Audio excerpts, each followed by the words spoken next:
Pride-and-Prejudice by Jane Austen. Chapter 27. With no greater events than these in the Longbourn family, and otherwise diversified by little beyond walks to Meryton, sometimes dirty and sometimes cold, did January and February pass away. March was to take Elizabeth to Hunsford. She had not at first thought very seriously of going thither, but Charlotte, she soon found, was depending on the plan, and she gradually learned to consider it herself with greater pleasure as well as greater certainty.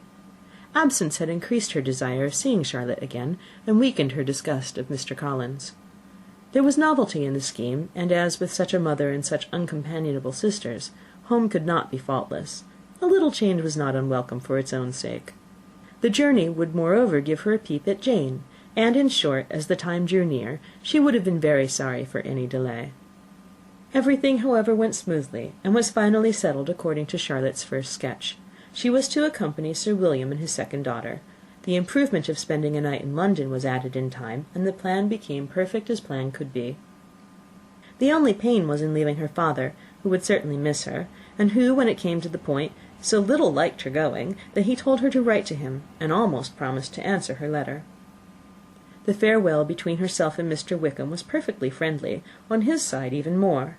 His present pursuit could not make him forget that Elizabeth had been the first to excite and to deserve his attention, the first to listen and to pity, the first to be admired, and in his manner of bidding her adieu, wishing her every enjoyment, reminding her of what she was to expect in Lady Catherine de Bourgh, and trusting their opinion of her, their opinion of everybody, would always coincide, there was a solicitude, an interest which she felt must ever attach her to him with a most sincere regard, and she parted from him convinced that, whether married or single, he must always be her model of the amiable and pleasing.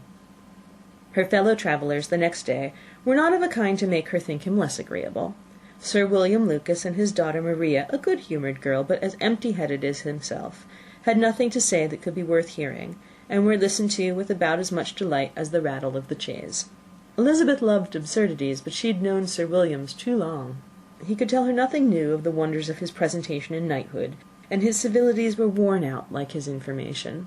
It was a journey of only 24 miles, and they began it so early as to be in Gracechurch Street by noon. As they drove to Mr. Gardiner's door, Jane was at a drawing-room window watching their arrival.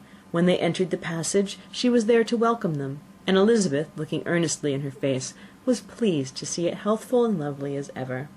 On the stairs were a troop of little boys and girls, whose eagerness for their cousin's appearance would not allow them to wait in the drawing-room, and whose shyness, as they had not seen her for a 12-month, prevented their coming lower. All was joy and kindness. The day passed most pleasantly away, the morning in bustle and shopping, and the evening at one of the theatres. Elizabeth then contrived to sit by her aunt. Their first object was her sister, and she was more grieved than astonished to hear, in reply to her minute inquiries, that although Jane always struggled to support her spirits, there were periods of dejection. It was reasonable, however, to hope that they would not continue long.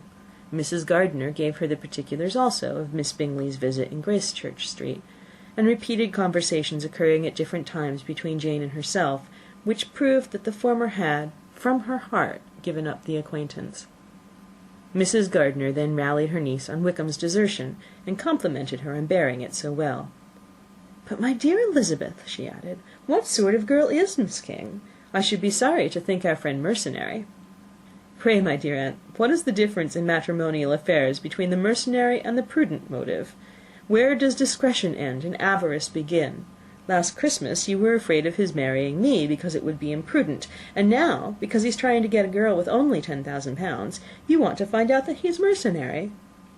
If you will only tell me what sort of girl Miss King is, I shall know what to think."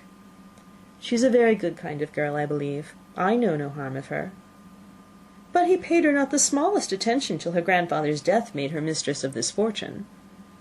"No, what should he? If it were not allowable for him to gain my affections because I had no money, what occasion could there be for making love to a girl whom he did not care about, and who was equally poor?" "But there seems an indelicacy in directing his attentions towards her so soon after this event. A man in distressed circumstances does not have time for all those elegant decorums which other people may observe. If she does not object to it, why should we?" "Well, her not objecting does not justify him. It only shows her being deficient in something herself, sense or feeling." "Well," cried Elizabeth, Have it as you choose. He shall be mercenary, and she shall be foolish." "No, Lizzie, that's what I do not choose. I should be sorry, you know, to think ill of a young man who has lived so long in Derbyshire." "Oh, if that is all, I have a very poor opinion of young men who live in Derbyshire, and their intimate friends who live in Hertfordshire are not much better. I'm sick of them all. Thank heaven I'm going to-morrow, where I shall find a man who has not one agreeable quality, who has neither manner nor sense to recommend him. Stupid men are the only ones worth knowing, after all." "Oh, take care, Lizzie, that speech savours strongly of disappointment." Before they were separated by the conclusion of the play, she had the unexpected happiness of an invitation to accompany her uncle and aunt on a tour of pleasure which they proposed taking in the summer. "We have not determined how far it shall carry us," said Mrs. Gardiner, "but perhaps to the Lakes." No scheme could have been more agreeable to Elizabeth, and her acceptance of the invitation was most ready and grateful. "Oh, my dear, dear aunt," she rapturously cried, "what delight! What felicity! You give me fresh life and vigour. Adieu to disappointment and spleen. What are young men to rocks and mountains? Oh, what hours of transport we shall spend! And when we do return, it shall not be like other travellers, without being able to give one accurate idea of anything. We will know where we have gone. We will recollect what we have seen.